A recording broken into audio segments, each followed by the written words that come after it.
El Ciudadano Entrevista se va a dar un verdadero placer. Va a charlar con el periodista y escritor. Yo prefiero decir, como señala David Letterman, de los personas o personajes que no necesitan presentación. El señor Eddie Zunino con nosotros. ¿Cómo le va? ¿Qué dice? ¿Qué tal? Muchísimas gracias. Bien, bien acá en esta época tan rara, tan extraña que nos tiene confinados a todos de alguna manera y bueno, tratando de interpretarla como siempre, tratar de entender la realidad que nos rodea y de la que somos parte. Quiero empezar livianito, Eddie. Este reportaje, hace unos días leí en tu Twitter que te ibas o te fuiste por unos días y dijiste, hemos visto lo mejor y lo peor de la humanidad en estos tiempos de pandemia y Twitter es una porquería o una cosa así. Y quería preguntarte si eso también puede trasladarse al periodismo. Primero, como Troilo, ¿no? Siempre estoy llegando, irse es imposible, pero qué sé yo tengo una cruzada estúpida y innecesaria y absolutamente improductiva contra la superficialidad y la brutalidad de Twitter, que creo que expresa lo peor de todos nosotros, pero creo que también se aprende ahí, porque está bueno verlo en vivo y en directo. Ujú. Y también meterse adentro. Pero vamos a la pregunta. Sí, quería decirte si lo mismo que esa misma cloaca o lo peor o lo bueno que ves en Twitter, también se puede hacer un paralelo con lo que pasa con el periodismo en tiempos de pandemia, sobre todo con el periodismo argentino, ¿no? No creo que a semejante nivel. El periodismo tiene algo de lo que Twitter carece. Damos la cara, tenemos identidad, hablamos con nombre y apellido, firmamos lo que decimos. Eso no quiere decir que eh, lo que decimos tenga más santidad, pero bueno, por lo menos no tenemos la impunidad del anonimato. Eh, Todo queda grabado, todo queda archivado, nadie resiste un archivo y todo lo que decimos o vayamos a decir va a quedar ahí como testimonio de lo que somos o por lo menos de lo que fuimos en ese momento. No es una buena época para el periodismo, no es una buena época para el periodismo a nivel mundial, está en cuestión, creo yo que felizmente está en cuestión, está al borde de la extinción, eh, ojalá que no, Ojalá que... porque la sociedad necesita información, lo que pasa es que necesita información de buena calidad y necesita información en la que pueda confiar. Y lo que está mayoritariamente en crisis del periodismo a nivel mundial y nos afecta a todos es eso, es la credibilidad. ¿Por qué está en tela de juicio la credibilidad? Un poco por factores externos a nosotros, que son aquellos poderes que no quieren que la realidad se cuente. Son poderes políticos, son poderes sin distinción de ideología, son poderes económicos sin distinción de rubro de la economía. Eh, Ahora, después también por cuestiones sistémicas, las sociedades, las personas eh, han necesitado enojarse con los medios de comunicación y con los periodistas para abrazarse a otras plataformas nuevas que le hacen creer a las personas que son ellos mismos los comunicadores o los editores de la realidad, porque tienen las ventanas, el acceso a la tecnología que le da las ventanas necesarias para hacerlo. Eh, no hay tiempo posible para organizarse bien uno mismo la agenda de lo que quiere saber. Nunca va a llegar, salvo que se dedique solamente a eso. Hace falta gente que profesionalmente esté administrando la información para procesarla con la calidad suficiente y necesaria para que las personas puedan estar bien informadas, tener buenas conversaciones y tomar buenas decisiones. Y después por nosotros mismos, porque todas estas mismas incertidumbres han hecho que el negocio periodístico vaya por andariveles que no tienen solo que ver con la búsqueda de la verdad y con la información de la población en estándares de buena calidad informativa. Eso hace buscar otros horizontes, eso hace que muchos se dejen contaminar por esos poderes o muchos entren en sintonías ajenas al periodismo para convencer a esas audiencias supuestamente en fuga.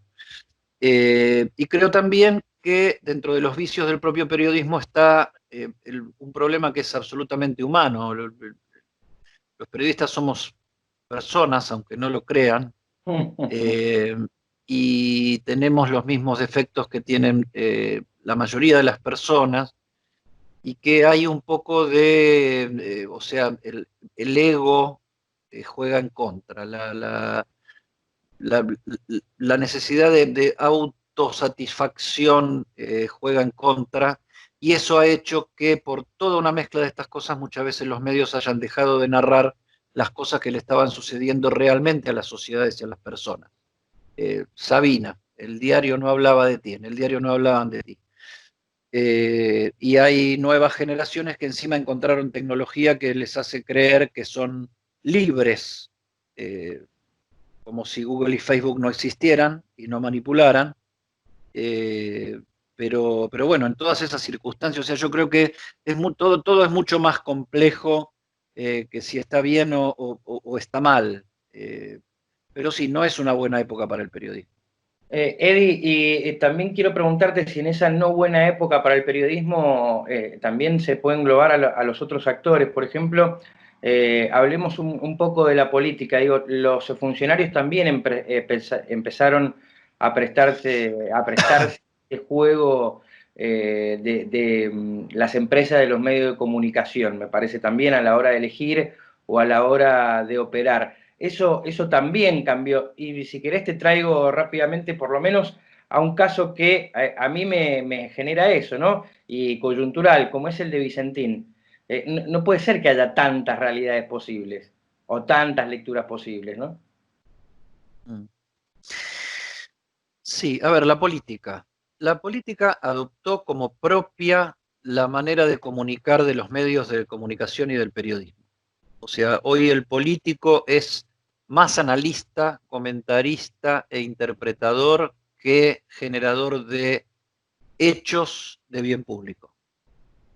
La campaña electoral permanente le sube demasiado el precio a la teatralidad de la política, y la teatralidad de la política hoy se da en los medios de comunicación, se da en las redes sociales, se da con una pantalla adelante, y eso hace que los políticos se dediquen a competir directamente con los periodistas. O sea, los políticos discuten más con los periodistas que con las oposiciones, que con sus opositores, que con sus verdaderos competidores. Y ahí entra otra vez el problema de los periodistas. Muchos periodistas se sienten muy cómodos con eso porque les ensalza el ego y entran en esa discusión como si fuéramos lo mismo. Y obvio, ojo que no estoy diciendo lo mismo, que no somos lo mismo porque somos más. No, no somos lo mismo. La política es una actividad, el periodismo es otra actividad, aunque por supuesto se superponen y se entrelazan en en la escena pública. ¿Cuántas realidades hay? Es un debate filosófico. Yo creo que el tema es cuántos hechos hay. Después las interpretaciones de los hechos son libres, pero para los periodistas por lo menos los hechos deberían ser sagrados. Como para la justicia deberían ser los hechos sagrados, y como para la política deberían ser los hechos sagrados. Y ahí tendríamos que ir a buscar el punto de acuerdo, la posibilidad del punto de acuerdo, que es la honestidad intelectual para mirar los hechos y para determinar los hechos y para determinar un patrón por lo menos medio que nos conforme entre lo que es el bien y el mal, y que no estemos todo el tiempo debatiendo si el mal sos vos y el bien soy yo, que esa es la discusión. Yo soy el bien, vos sos el mal. Nunca yo soy el mal, vos sos el bien. Siempre yo soy el bien. Y de tu lado, al revés, vos sos el bien, yo soy el bien. Exactamente. Entonces me parece que hay un debate político absolutamente distorsionado por las interpretaciones, y las interpretaciones tienen que ver, son expresiones directamente proporcionales a los intereses.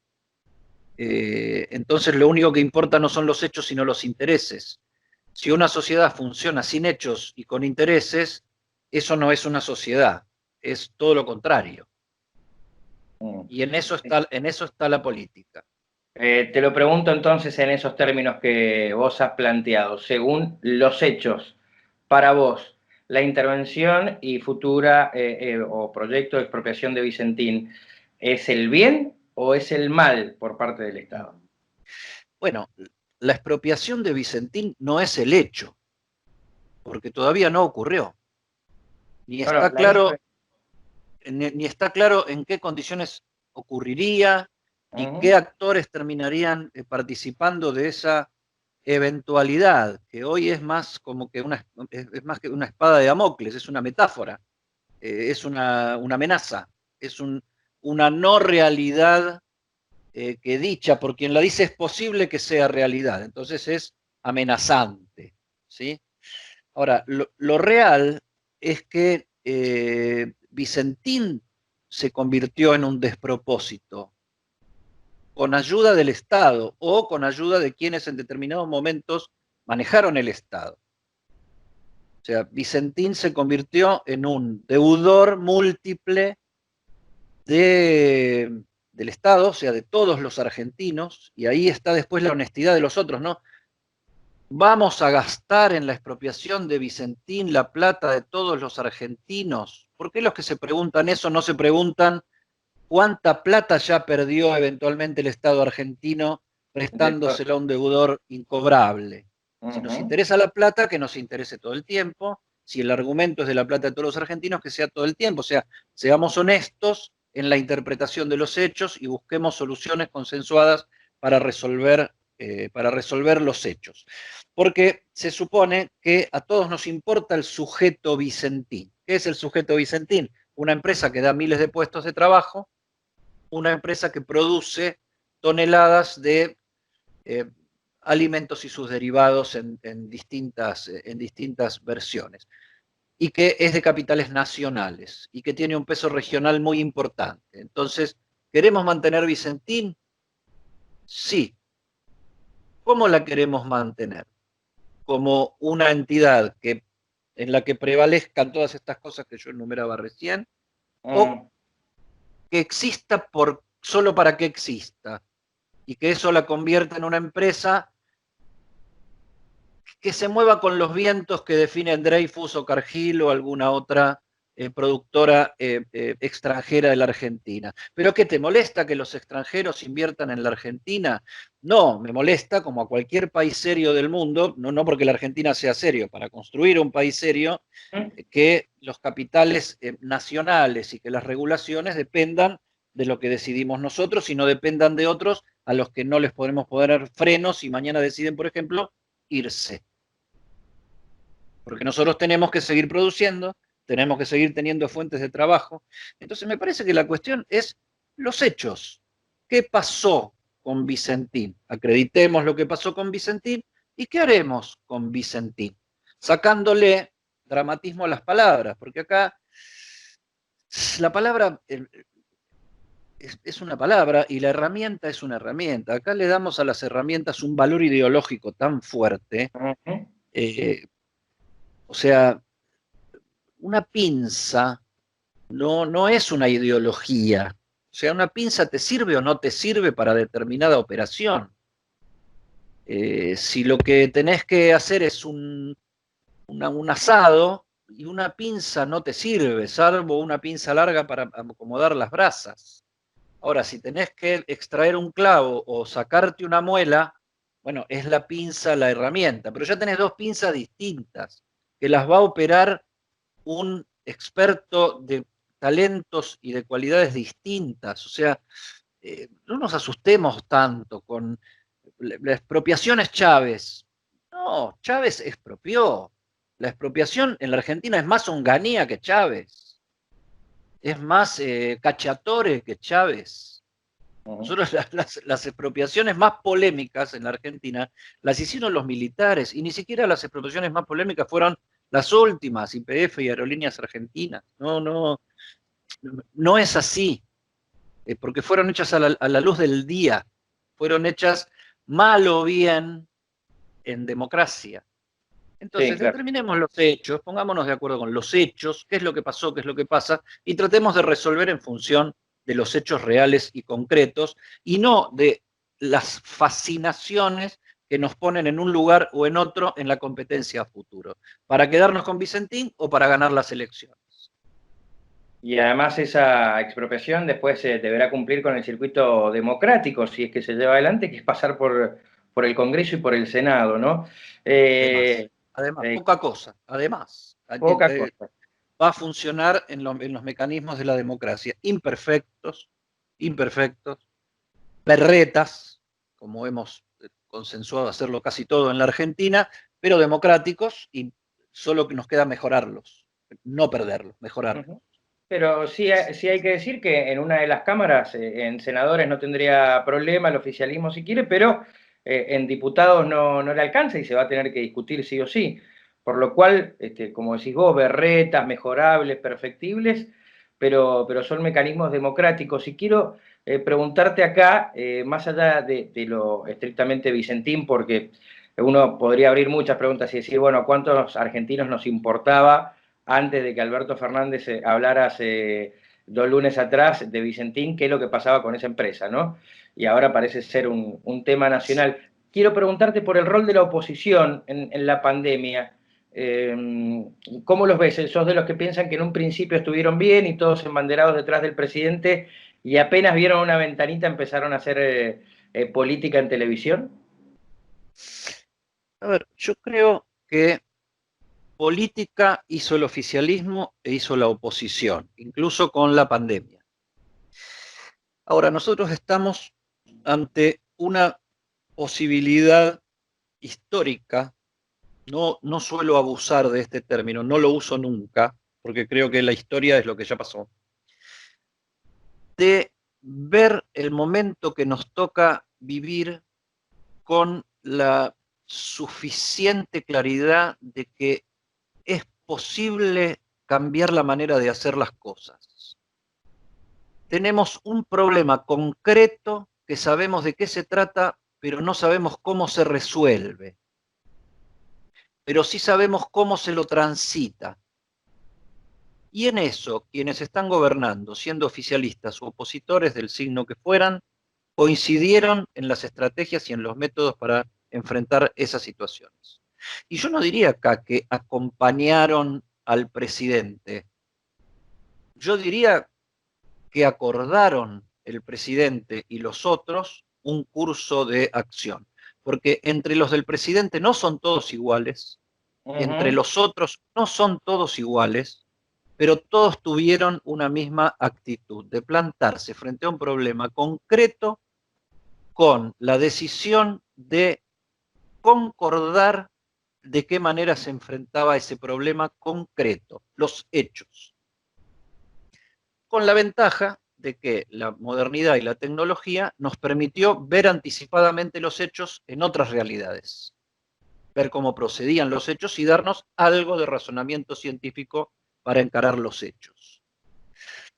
Me parece que eso hasta ahora funcionó muy bien. Ahora empieza a entrar en determinado nivel de crisis. ¿Por qué? Porque el político mira mucho las encuestas y las encuestas están manifestando el cansancio de la población, que 100 días en encierro, 100 días gastando sin facturar, 100 días viéndose las caras todos los mismos, 100 días viviéndolos como un mismo día eterno entre las mismas cuatro paredes, genera ansiedades, depresiones y una cantidad de circunstancias indeseables que siempre solemos resolver echándole la culpa a alguien. Y los gobiernos tienen esa cualidad, siempre son el culpable perfecto para todo. Piove, gobierno ladro. Está lloviendo, este gobierno es insoportable.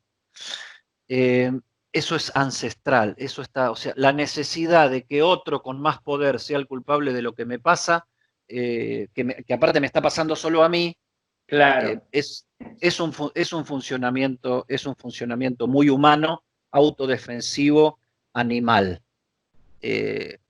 Ahora, tenemos la posibilidad de ver esta situación. Ahora bien, el paso del tiempo genera esto en las personas y te acerca la elección de medio término cada vez más. Y el político va a tener que ir a esa elección. Entonces empieza a buscar la diferencia. Empieza a buscar, todos fuimos buenos, pero yo fui más mejor que vos, ¿no? O vos dejás salir a los runners, o vos sos autoritario y expropiación y Vicentín. O sea, y cada cual se reagrupa en lo que es, en la verdad revelada de la grieta, las verdades reveladas de la grieta. No me importa lo que decís, me importa quién sos. Y si lo que vos decís es justo, pero lo decís vos, eso justo pasa a ser la versión injusta de lo justo. Porque lo decís vos, que sos mi competidor, que sos, como está claro en esta conversación, yo soy el bien, vos sos el mal. Está clarísimo. Y viceversa. Sí, claro. Entonces yo creo que yo me entretendría más en ver esto que la diferencia. Me entretendría más en mirar cómo funcionaron estos últimos 100 días, a cómo funcionaron todos los días anteriores para tomarnos de ellos y decidir cómo van a funcionar los 100 días que vienen. Para rescatar la posibilidad de que las cosas concretas sean resueltas concretamente desde posturas políticas e ideológicas distintas.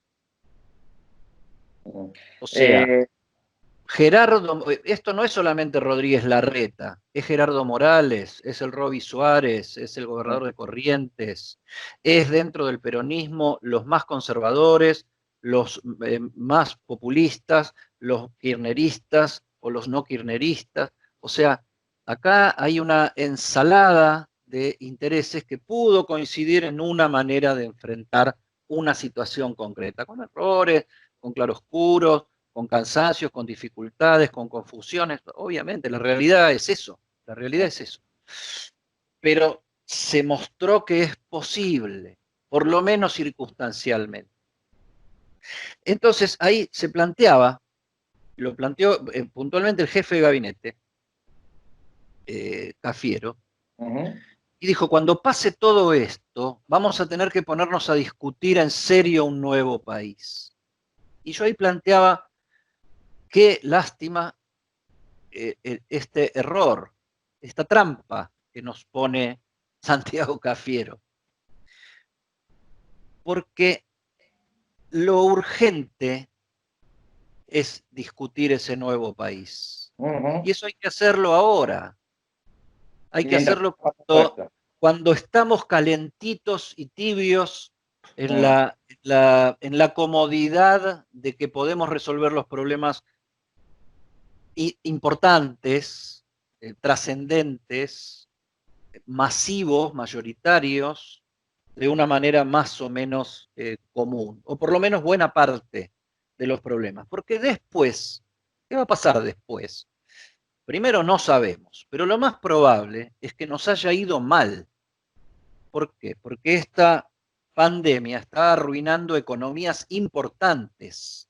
Sí. La economía argentina no es importante, o sea que va a salir más arruinada que las importantes. Y en el mejor de los casos que hayamos sabido construir, vamos a salir con más muertos que los que tenemos ahora. Entonces vamos a salir más pobres y más doloridos. Y más pobres y más doloridos quiere decir con más urgencia de olvidarnos rápido de esto que nos hizo sufrir tanto. Y eso se logra buscando un culpable. Este fue el culpable, se acabó el problema. Vamos para adelante porque hay que seguir viviendo.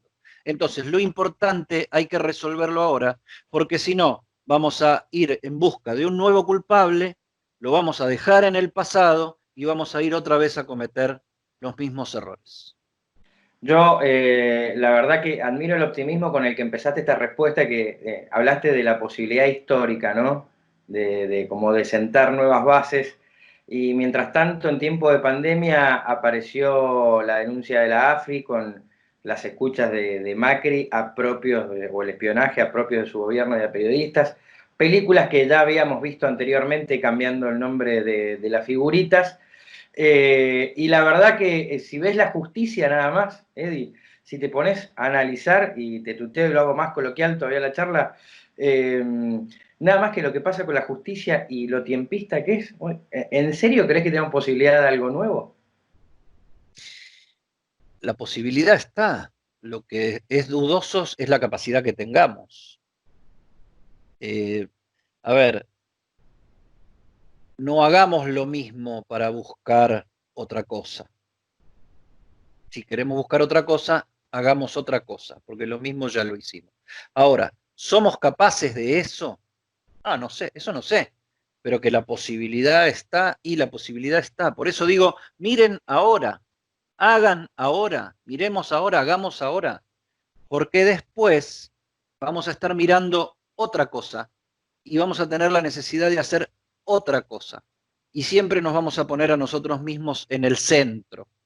Cuando uno sale de un gran sufrimiento, lo tiene que suturar rápido, porque si no, se convierte en una enfermedad crónica, el sufrimiento. Entonces, sí, yo no soy básicamente optimista, ¿eh? Soy básicamente pesimista desde el punto de vista de la razón, pero creo que es indefectible que va a haber un día de mañana y creo que es indefectible que las cosas pasen y que algunas cosas que pasan son oportunidades y otras cosas que pasan son la pérdida de oportunidades. La pandemia es una gran pérdida de oportunidades en muchos aspectos, pero yo creo que es una gran oportunidad en el aspecto político, que es la gran deuda que tiene la democracia argentina con sí misma. Reconcebir la política. Ahora, somos capaces de hacer, primero, ¿tenemos ganas de hacerlo? Y segundo, Claro. si somos capaces, bueno, eso yo no lo sé, no lo sé. Tercero, a alguien le conviene, Es bueno, ya. más, es más, Sí. soy pesimista. Tiendo a creer que no, porque lo hicimos tantas veces tan mal, que ¿por qué lo vamos a hacer bien ahora? Si la probabilidad es que lo vamos a volver a hacer mal. Pero bueno, la posibilidad está. Tratemos de pensarlo bien. Entiendo esa parte. Para finalizar, ¿cuánto te hincha la pregunta de cómo de las tapas de Cristina en Noticias a estar en C5? ¿Te hincha, te jode, le explicás, no le explicás? No me. A ver, no me molesta que me hagan preguntas ni me molesta que me critiquen. Yo soy de los periodistas que creen que mi actividad es criticable.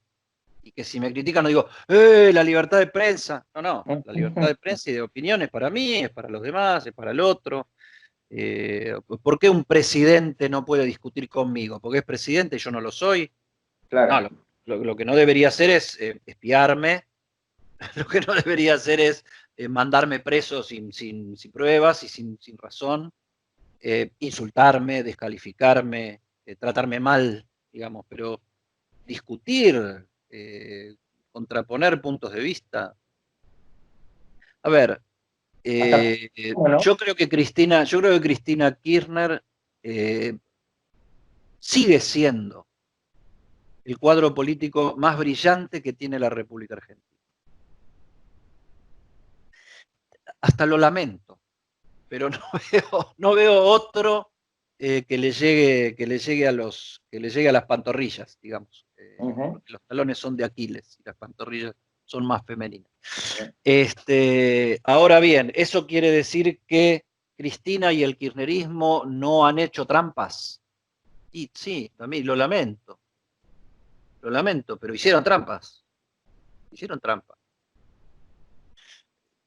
Tienen manchas, han sido eh, ciegos ante determinadas realidades, han sido corruptos en determinados niveles. Ahora, Yo no creo en el bien o el mal. Creo que el bien y el mal están todo el tiempo en un reacomodamiento, y que nadie es tan bueno ni nadie es tan malo. Lo que pasa es que esa manera de pensar sirve para esto que decíamos antes, encontrar el culpable y resolver el problema a partir del señalamiento del culpable. Ujú. No resolvés el problema, resolviste el culpable, pero el problema sigue. Y si el problema sigue, lo va a encarnar otro después. Entonces vamos a buscar otro culpable para encontrar la situación. Y así hemos ido eh, desde que Lavalle fusiló a Dorrego y le cortaron la cabeza a Lavalle y la colgaron en una punta de una lanza, buscando culpables, buscando revanchas, buscando vendetas, venganzas, y todas esas cosas. Yo trabajo, yo hago mi trabajo y te diría más, me divierte haberme pasado a C5N porque escucho tanta pavada de lo que es en la vida real de uno trabajar en tal lado o en tal otro. Ujú. Eh, a mí lo que me importa de C5N es si me tratan bien y me tratan bien, es si me pagan por mi trabajo y me pagan, es si tengo libertad para decir lo que se me ocurra decir o lo que tengo para decir o la información que conseguí y hasta ahora no tuve ningún problema. Eh, y eso es todo. Ahora, hablarle a una audiencia eh, que no me quiere en un porcentaje, también me parece divertido. Yo no quiero hablar solo con los que piensan como yo. Claro, predicarle a los convencidos, ¿no? Es que eso me convertiría en eso, en un predicador de una iglesia ya constituida. Y yo no soy, primero no soy un predicador. Yo soy un laburante, digamos, soy una persona que vive de esto y le gusta mucho lo que hace. Eh, pero no vivo de construir audiencias, porque yo creo que las audiencias no se construyen, se las agrupa, y eso convierte a los periodistas en demagogos, es decir, solo lo que su audiencia está dispuesta a escuchar. Y ya sabemos que muchas veces las sociedades hay verdades que no quieren escuchar, pero siempre es bueno que haya una campanita que diga, muchachos, miren que esta es la cosa, ¿eh? Ujú. Bueno, ese es el periodismo, ¿no? Por lo menos para que funcione como una luz, como otra posibilidad. La mayoría, por ser mayoría, no tiene razón. La mayoría, por ser mayoría, se da el derecho y la responsabilidad de de imponer la opinión. Bárbaro. Pero es otra cosa, no es tener la razón.